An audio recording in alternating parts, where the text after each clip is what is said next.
बीडमधील मस्सजोगचे सरपंच संतोष देशमुख अपहरण आणि हत्या प्रकरणामुळे महाराष्ट्र ढवळून निघाला आहे. दररोज या प्रकरणी नवनवीन खुलासे होत आहेत. अशातच देशमुख यांच्या शवविच्छेदनाचा अहवाल हा सीआयकडे सोपवण्यात आला आहे.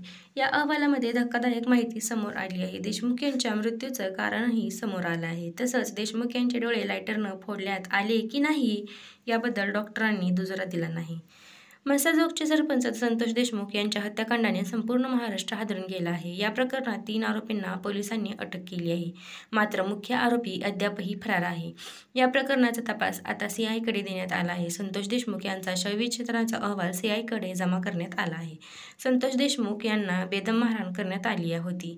दुखापत झाल्यामुळे अतिप्रमाणात रक्तस्राव झाला. शॉकमध्ये गेल्याने मृत्यू झाला. एकूण 8 पानाचा हा अहवाल आहे. सर्व अवयव, छाती, हात, पाय, चेहरा, डोके याला जबर मार लागला आहे. देशमुख यांच्या चेहऱ्यावर मार लागला आहे. डोळे काळे-निळे झाले होते. मात्र डोळे जाळण्याच्या प्रकाराला राज्य जिल्हा शल्य आणि आरोग्य विभागाने दुजोरा दिला नाही. एकूण 3 डॉक्टरांच्या टीमने देशमुख यांचं शवविच्छेदन केलं आहे. दरम्यान मारहाण करणाऱ्या तरुणांनी संतोष देशमुखांना अतिशय अमानुषपणे मारहाण केली.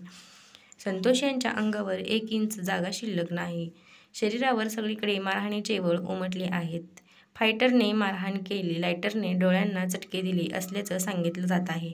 मस्सजोग प्रकरणात आधी 3 आरोपींना अटक करण्यात आली आहे. आणखी 4 आरोपी फरार आहेत. याच प्रकरणात आज आरोपी विष्णू चाटे याला पोलिसांनी अटक केली. त्यामुळे संतोष देशमुख हत्या प्रकरणातील आरोपींची संख्या आता 4 वर गेली आहे. विष्णू चाटे हा हत्या आणि खंडणीमधील आरोपी आहे. या प्रकरणात विष्णू चाटे याच्यावर हत्येचा कट रचल्याचा आरोप आहे. विष्णू चाटे हा राष्ट्रवादी काँग्रेस अजित पवार गटाचा तालुका अध्यक्ष होता. मात्र पक्षातून त्याचे निलंबन करण्यात आले. तसंच वाल्मिक कराड याच्यावरही खंडणीचा गुन्हा दाखल केला आहे.